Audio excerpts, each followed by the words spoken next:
ಅಧ್ಯಕ್ಷರೇ, ನಾನೊಬ್ಬ ಕಾಂಗ್ರೆಸ್ ಪಕ್ಷದ ಅಧ್ಯಕ್ಷನಾಗಿದ್ದುಕೊಂಡು ನನಗೊಂದು ಬಹಳ ದುಃಖವಾದಂಥ ನೋವು ನನ್ನ ಕಣ್ಣಲ್ಲಿ ಕಂಡಿದ್ದೇನೆ. ರಾಜಾ ವೆಂಕಟಪ್ಪ ನಾಯಕರವರು ನನಗೆ 1987ರಿಂದ ಪರಿಚಯ. ನಾನು ಗ್ರಾನೈಟ್ ಮಾಡ್ತಿದ್ದೆ. ಆಗ ಯಾರೋ ಸ್ನೇಹಿತರ ಜೊತೆ ನಮ್ಮ ಕಡೆನೂ ಬಂದಿದ್ದು. ನನ್ನ ಅವ್ರ ಊರಿಗೆ ಕರ್ಕೊಂಡೋಗಿದ್ರು.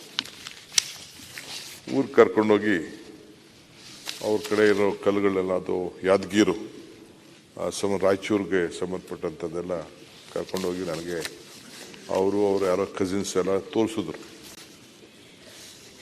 ನಮ್ಮ ಕಡೆ ಸ್ವಲ್ಪ ಇನ್ನು ಕಲ್ಲು ಕೆಂಪಿದೆ ನಿಮ್ಮ ಕಡೆಕಿನ್ನ ಅಂತೇಳಿ ನಾನು ಅದಕ್ಕೆ ಪ್ರವಾಸ ಮಾಡೋಕ್ಕೆ ಹೋಗಲಿಲ್ಲ. ನಮ್ಮ ಇವ್ರ ಕಡೆ ಬಂಡಿ ಅಂತ ಬಿಟ್ಟಿದ್ರು, ಶಿವರಾಜ್ ಚಂಗಡಿ, ಯಾರು ಎಂಕಪ್ಪ ಬಂಡಿ, ನಾವು ಪಾಟ್ ಎಂಕಪ್ಪ ಬಂಡಿ ಅಂತ ಇಲ್ಲ, ಅವರು ಇದು ಮಾಡ್ತಿದ್ರು. ಅವರು ಜಿಲ್ಲಾ ಪಂಚಾಯತ್ ಮೆಂಬರ್ ಏನೋ ಇದ್ರು. ಅವರು ನಾನು ಅವರು 3 ಜನ ಎಲ್ಲ ಹೋಗಿ ನೋಡ್ಕೊಂಡು ಬಂದರು. ಅವ್ರು ಕೇಳಿದೆ, ಏನ್ರಿ ನಾನು ಆಗಲೇ ಅಸೆಂಬ್ಲಿ ನೀನು ಸೋತಿದ್ದೀನಿ, ನೀನು ರಾಜಮಂತಂದವನು, ಹಿಂಗೆಲ್ಲ ಇದೆ. ಅವ್ರ ಮನೆಗೆಲ್ಲ ಕರ್ಕೊಂಡೋಗಿದ್ದು. ಈಗೂ ಆ ಸಿಸ್ಟಮ್ ಇದೆ, ಅವ್ರ ಮನೆಯಲ್ಲೆಲ್ಲ ಸಿಸ್ಟಮ್ ಇದೆ, ಭಾಳ ಗೌರವ ಎಲ್ಲ ಕೊಡ್ತಾರೆ. ನೀನು ಯಾಕೆ ನೀನು ಅಷ್ಟೊತ್ತಿಗೆ ಅವ್ರ ಮನೆ, ಅವ್ರ ತಂದೆ ಎಲ್ಲ MLA ಆಗಿದ್ರು, ಅವರ ಕುಟುಂಬದಲ್ಲೆಲ್ಲ ಶಾಸಕರಾಗಿದ್ರು. ಆಮೇಲೆ ನೆಕ್ಸ್ಟ್ ಅವ್ರ ಅಸೆಂಬ್ಲಿಗೆ 94ಗೆ ಅಸೆಂಬ್ಲಿಗೆ ಬಂದರು. 4 ಸತಿನೂ ಕೂಡ ನಮ್ಮ ಜೊತೆ ಮೆಂಬರ್ ಆಗಿ ನೋಡಿದ್ದೇನೆ. ಇದನ್ನು ನೋಡಿದ್ರೆ ಯಾವ ರಾಜನೂ ಸದಾಕಾಲ ರಾಜನಾಗಿರ್ಲಿಕ್ಕೆ ಸಾಧ್ಯ ಇಲ್ಲ. ಪ್ರಜಾಪ್ರಭುತ್ವ ವ್ಯವಸ್ಥೆ ಬಂದ ಮೇಲೆ ಯಾವ ಶ್ರೀಮಂತನೂ ಶ್ರೀಮಂತರಾಗಿ ಉಳಿಲಿಕ್ಕೆ ಸಾಧ್ಯ ಇಲ್ಲ. ಹಾಗೆ ಯಾವ ಬಡವನು ಕೂಡ ಬಡವನಾಗಿರ್ತಾರೆ ಅಂತ ಹೇಳಲಿಕ್ಕೆ ಸಾಧ್ಯ ಇಲ್ಲ. Anyone can become anything any time. ಇವತ್ತು ನಾವು ದೇವರೇನು ನಮಗೆ ಸೃಷ್ಟಿ ಮಾಡಿಕೊಟ್ಟಿದ್ದಾನೆ ಅದು ಯಾವುದು ಶಾಶ್ವತ ಅಂತೂ ಇಲ್ಲ. ನಮ್ಮ ಸಂಬಂಧಗಳು ಮಾತ್ರ ಶಾಶ್ವತ. ನಾವು ಯಾವ ರೀತಿ ಶಾಶ್ವತ. ನಾನು ಅಧ್ಯಕ್ಷರೇ 4 ದಿನದಿಂದ ಅವ್ರು ನೋಡ್ಲಿಕ್ಕೆ ಹೋಗಿದ್ದೆ. ನಾನು, GC ಚಂದ್ರಶೇಖರ್, ನಮ್ಮ ST ಸೋಮಶೇಖರು, ನಮ್ಮ ಶ್ರೀನಿವಾಸ್ ಅವರು, ಪುಲಕೇಶಿ ನಗರ ಶ್ರೀನಿವಾಸು, ನೆಲಮಂಗಲ ಶ್ರೀನಿವಾಸು, GC ಎಲ್ಲ ನಾವೆಲ್ಲ ಹೋಗಿದ್ದು ಒಟ್ಟಿಗೆ ನೋಡೋಣ ಅಂತ. ಹೋಗಿ 1-2 ಗಂಟೆ ಹಾಸ್ಪಿಟಲ್ ಕಳೆದು ನಾನು ಪ್ರೈವೇಟಾಗಿ ಅವ್ರ ಹತ್ರ ಮಾತಾಡಿ ಹೋಗಿ ಅವರೆಲ್ಲ ಆರೋಗ್ಯ ಎಲ್ಲ ವಿಚಾರಿಸಿ ಎಲ್ಲ ಡ್ರಿಪ್ಸ್ ಎಲ್ಲ ಹಾಕಿದ್ರು. ಇದರಿಂದ ಕರ್ಕೊಂಡು ಬಂದ್ಬಿಟ್ಟಿದ್ರು ಹೊರಗಡೆ. ಅವ್ರನ್ನ ICU ಇಟ್ಟಿರಲಿಲ್ಲ, ಹೊರಗಡೆ ವಾರ್ಡ್ ಕರ್ಕೊಂಡು ಬಂದರು. ಮಾತಾಡಿ ಅದಾದಮೇಲೆ ತಕ್ಷಣ ನಾನು ಮೇಡಮ್ಗೂ ಫೋನ್ ಮಾಡಿ ಪ್ರೊಸೀಜರ್ ಏನು, ಆಮೇಲೆ ಅವರು ಮಾತಾಡೋಕ್ಕೆ ಬರೆಯೋಕೆ ಹಾಕಿದ್ರಲ್ಲ, ಅದಕ್ಕೆ ಬರೆದು ನನ್ನನ್ನು ಹೆಂಗಿದ್ದೀರಾ ಏನು ಹೆಂಗೆ ಅಂತ ಅಂದ್ಬಿಟ್ಟು ಅವ್ರು ಬರೆಯೋಕ್ಕೆ ಪ್ರಯತ್ನ ಪಡ್ತಾಯಿದ್ರು. ಆರೋಗ್ಯ ಹೇಗಿದ್ದೀರಿ, ದೊಡ್ಡವ್ರು ಹೇಗಿದ್ದಾರೆ ಅಂತ ಸಾಹೇಬ್ರನ್ನ ಕೇಳ್ತಾಯಿದ್ರು. ಆಮೇಲೆ ಅದೆಲ್ಲ ಮಾತಾಡಿದ್ಮೇಲೆ ಕೊನೆಗೆ ಈ ಥರ ಓಟಿದೆಲ್ಲ ಬರಬೇಕಪ್ಪ, ನಾ ಬರ್ತೀನಿ ಅಂತ ಹೇಳಿದ್ರು. ಕೊನೆಗೆ ಸಿಗ್ನೇಚರ್ ಮಾಡ್ಸೋಕೆ ಹೋದ್ರು, ಸಿಗ್ನೇಚರ್ ಸರಿಯಾಗಿ ಬರಲಿಲ್ಲ. ಆಮೇಲೆ ಕೊನೆಗೆ ಡಾಕ್ಟ್ರ್ ಹೇಳಿದ್ರು, ನಾವು ಸರ್ಟಿಫೈ ಮಾಡಿಕೊಡ್ತೀವಿ ಸರ್ ಅಂತೇಳಿ. ಆಮೇಲೆ ಆಂಬುಲೆನ್ಸ್ ಅಂತ ಕರ್ಕೊಂಡು ನಮ್ಮ ಪರಮೇಶ್ವರ್ಗೆ ಹೇಳ್ಬಿಟ್ಟು 0 ಟ್ರಾಫಿಕ್ ಮಾಡೋಣ ಅಂತೇಳಿ ಎಲ್ಲ ವ್ಯವಸ್ಥೆ ಮಾಡಿ, ಆಮೇಲೆ ಅಲ್ಲೇ ಕೂತ್ಕೊಂಡು GC ಚಂದ್ರಶೇಖರ್ಗೆ ವ್ಯವಸ್ಥೆ ಮಾಡಿ ಫಾರಮ್ ಎಲ್ಲ ಪಾಪ ಎಲ್ಲ ಸೈನ್ ಹಾಕಿ ತಮ್ಮ ಇಂಪ್ರೆಷನ್ ಎಲ್ಲ ಮಾಡಿ ಕಳಿಸ್ಕೊಟ್ಟು ಇವ್ರಿಗೆ ತಲುಪಿಸಿ ಚೆನ್ನಾಗಿದ್ದು. ನಾನು ಅವ್ರ ಫ್ಯಾಮಿಲಿ ಮೆಂಬರ್ ಎಲ್ಲ ಮಾತಾಡಿ, ಪಾಪ ಮಕ್ಕಳು 2 ಒಳ್ಳೆ ಮಕ್ಕಳಿದ್ದಾರೆ, ಧರ್ಮಪತ್ನಿನೂ ಭಾಳ ವಿದ್ಯಾವಂತೆ ಇದ್ದಾಳೆ, ಹೆಣ್ಮಗಳು ಕೂಡ. ಎಲ್ಲ ಮಾತಾಡಿ ಬಂದಾದ್ಮೇಲೆ ನಿನ್ನೆ ಮಧ್ಯಾಹ್ನ ಯಾವುದೋ ಕಾರ್ಯಕ್ರಮದಲ್ಲಿ ಇದ್ದಾಗ ತಕ್ಷಣ CMಗೆ ಹೇಳಿದೆ. CM ಅವರು ಎಲ್ಲ ಕೆಲಸ ಬಿಟ್ಟು ತಕ್ಷಣ ಎಲ್ಲ ಹೋಗ್ಬೇಕಾಯ್ತು. ಹೋಗಿ ಅವ್ರನ್ನ ಭೇಟಿ ಮಾಡಿಕೊಂಡು ಅಷ್ಟೊತ್ತಿಗೆ ಸ್ವಲ್ಪ ತಿರ್ಗಾ ಏರುಪೇರು ಆಗಿತ್ತು. ನಿನ್ನೆ ನೋಡಿದ್ರೆ ಈ ರೀತಿ ಒಂದು ದೊಡ್ಡ ನೋವಿನ ವಿಚಾರ ಬಂದಿದೆ. ಇವತ್ತು ರಾಜಕಾರಣ ಏನೇ ಇರಲಿ, ಬಟ್ ಯಾರು ಕೂಡ ಅವರು ಕೆಟ್ಟವರು ನಮಗೆ ತೊಂದರೆ ಕೊಟ್ಟಿದ್ದಾರೆ ಅಂತ ಒಬ್ಬರು ಕೂಡ ಇಲ್ಲಿವರೆಗೂ ನಮಗೆ ಯಾರು ಕೂಡ ಹೇಳಿಲ್ಲ. ಆಮೇಲೆ ಬಂಗಾರಪ್ಪನವ್ರಿಗೂ ಭಾಳ ಹತ್ತಿರವಾಗಿದ್ರು.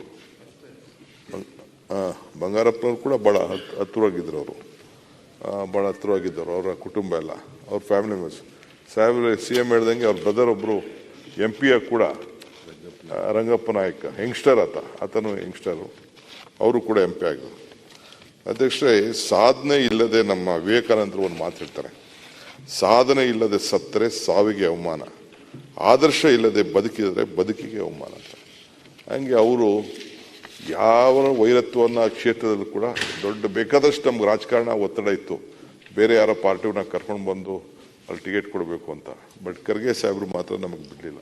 ನಮ್ಗೆ ಒತ್ತಡ ಇತ್ತು, ಬೇರೆಯವರೆಲ್ಲ ಬರಬೇಕು ಅಂತಿದ್ರು. ಖರ್ಗೆ ನಾವು ನಿಂಗೆ ಗೊತ್ತಾಗಲ್ಲ, ಅವ್ನು ಗೆದ್ದೇ ಗೆಲ್ತಾನೆ, ಒಳ್ಳೆ ವ್ಯಕ್ತಿತ್ವ ಇದೆ, ಇಡೀ ಕ್ಷೇತ್ರದಲ್ಲಿ ಜನ ಭಾಳ ಇದು ಮಾಡ್ಕೊಂಡಿದ್ದಾರೆ ಅಂತ. ಹಂಗೆ ಇವತ್ತು ಅವರು ನಮ್ಮಿಂದ ದೂರ ಹೋಗಿದ್ದಾರೆ. ಅವರ ಆತ್ಮಕ್ಕೆ ಶಾಂತಿ ಸಿಗಲಿ, ಒಳ್ಳೆ ಕುಟುಂಬ. ಆಮೇಲೆ ಅವರ ನಿನ್ನೆ ರಾತ್ರಿ ಸತ್ತ ತಕ್ಷಣ ಅವರೊಬ್ಬ ಅಭಿಮಾನಿ ಹೃದಯಘಾತದಿಂದ ತೀರ್ಕೊಂಡಿದ್ದಾರೆ. ಅದು ಕೂಡ ನಮಗೆ ಬಂದಿದೆ.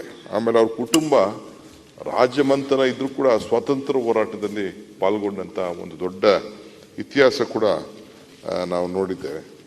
ನಾನು KSRTC ಅಧ್ಯಕ್ಷರಿಗೆ ಹೇಳಿದೆ, KSRTC ಆ ಭಾಗದಲ್ಲಿ ಚೇರ್ಮನ್ಗೆ ಅಂತ ಆ ಭಾಗಕ್ಕೆ ಸಂಬಂಧಪಟ್ಟಂತೆ. ಆಮೇಲೆ ಖರ್ಗೆ ಸಾಹೇಬ್ರಿಲ್ಲ ಸ್ಟೇಟ್ ಲೆವೆಲ್ ಉಗ್ರಾಣ ಕೊಡಪ್ಪ ಅಂತೇಳಿ CMಗೆ ಹೇಳ್ಬಿಟ್ಟು ಉಗ್ರಾಣನ ಮಾಡಿಸಿದ್ರು. ಸೊ ಹಂಗೆ ದೇವ್ರು ನಮ್ಗೆ ಕೊಟ್ಟಿರೋದು 2 ಆಯ್ಕೆ, ಒಂದು ಕೊಟ್ಟೋಗೋದು, ಒಂದು ಬಿಟ್ಟೋಗೋಂಥದ್ದು. ಸೊ ಅವ್ರಿಗೆ ಭಾಳ ಚಿಕ್ಕ ವಯಸ್ಸಿನಲ್ಲೇ ಇವತ್ತು ನಮ್ಮ ಇನ್ನೂ ಯಂಗ್ಸ್ಟರ್ಸ್ ಭಾಳ ಚೆನ್ನಾಗಿದ್ರು. ಇವತ್ತು ಅವರು ಒಳ್ಳೆ ದೊಡ್ಡ ಅಭಿಮಾನ ಮತ್ತು ಯಾರಿಗೂ ತೊಂದರೆ ಕೊಡಲಿಲ್ಲ, ಆದರ್ಶ ಒಂದು ವ್ಯಕ್ತಿತ್ವವನ್ನು ಆ ಭಾಗದಲ್ಲಿ ಪಡ್ಕೊಂಡು ಬಂದಂಥವ್ರು. ಅಜಾತ ಶತ್ರು ಅನ್ನೋ ಒಂದು ಹೆಸರನ್ನು ಕೂಡ ಆ ಕ್ಷೇತ್ರದಲ್ಲಿ ಆ ಜಿಲ್ಲೆಯಲ್ಲಿ ಪಡ್ಕೊಂಡಿದ್ದಾರೆ. ಅವ್ರು ನಮ್ಮಿಂದ ದೂರ ಆಗಿದೆ. ನಾನು ಸರ್ವೆ ಮಾಡಿಸಿದ್ದೆ ಪಾರ್ಲಿಮೆಂಟ್ ಎಲೆಕ್ಷನ್ಗೆ ಯಾರು ಕೊಡಬೇಕು ಅಂತ, ಅವ್ರ ಹೆಸರೇ ಬಂತು. ಆಮೇಲೆ ಅವರ ಆರೋಗ್ಯ ನೋಡಿ ನಾವು ಬೇರೆ ಆಲೋಚನೆ ಮಾಡೋಕ್ಕೆ ಚರ್ಚೆ ಮಾಡ್ತಾಯಿದ್ದರು. ಆ ಪಾರ್ಲಿಮೆಂಟ್ ಎಲೆಕ್ಷನಲ್ಲಿ ಏನಾದ್ರು ಮಾಡಿ ಪಾರ್ಲಿಮೆಂಟ್ ಕೊಡೋಕ್ಕೆ ಸಾಧ್ಯನಾ ಅನ್ನೋದು ಕೂಡ ನಾವೆಲ್ಲ ಚರ್ಚೆ ಮಾಡ್ತಾಯಿದ್ದೆವು. ಸೊ ಇವತ್ತು ನಮ್ಮ ಜೊತೆ ಇಲ್ಲ. ನಿನ್ನೆ ನಾನು ತಿಳಿದ ತಕ್ಷಣವೇ ನಿನ್ನೆ ಮಧ್ಯಾಹ್ನ ಹೋಗಿ ಅವ್ರಿಗೆ ತಿರ್ಗಾ ಭೇಟಿ ಮಾಡಿ ಕುಟುಂಬದವ್ರ ಹತ್ರ ಮಾತಾಡಿ ಧೈರ್ಯ ತುಂಬಿ ಬರೋಂಥ ಕೆಲಸ ಮಾಡಿದೆ. ಈ ಮುಖ್ಯಮಂತ್ರಿಗಳು ಕೂಡ ಈಗ ಕೂಡಲೇ ಹೊರಟಿದ್ದಾರೆ.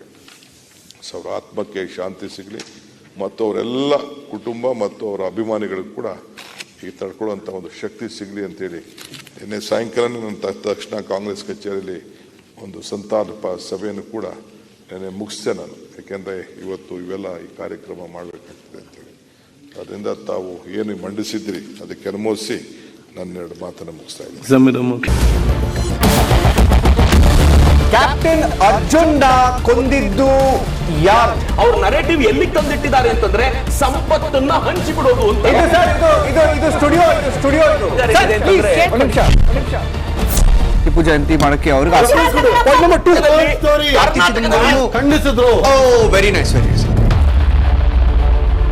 ಯಾರು ತಪ್ಪು ಮಾಡಿರೋದಿಲ್ಲಿ? ಓಲೈಕೆ ಹೇಳಿಕೆ ಇದು ಅಂತ ಹೇಳಿ ಯಾಕೆ ಪರಿಗಣಿಸಬಾರದು? I.N.I. ಕಿಚ್ಚಕ್ಕಲ್ಲ ಇದು ವೇದಿಕೆ. ಇದು ಫೋಟೋ ಎಲ್ರಿಗೂ ಒಂದು ಟೈಮ್ ನಿಮ್ಮ ಸಮಯ ಮುಗಿದಿದೆ. ಅವ್ರು ಹೇಳೋಕ್ಕಿಂತ ಮುಂಚೆನೆ ಹೇಗೆ ಪ್ರತಾಪ್ ಸಿಂಹ ಪಾಸ್ ಕೊಟ್ಟಿದಂತ ಆಗ್ಲಿ ಡಿಕ್ಲೇರ್ ಆಗೋಗಿತ್ತು ಅಂತ ನನಗೊಂದು ಡೌಟ್ ಬಂತು. ಸಾಕು ನಿಲ್ಸಿ. ಕೆಟ್ಟ ಪದ ಬಳಕೆ ಕಾಂಪಿಟೇಷನ್ ಇಟ್ಟಿಲ್ಲ ನಾವಿಲ್ಲಿ.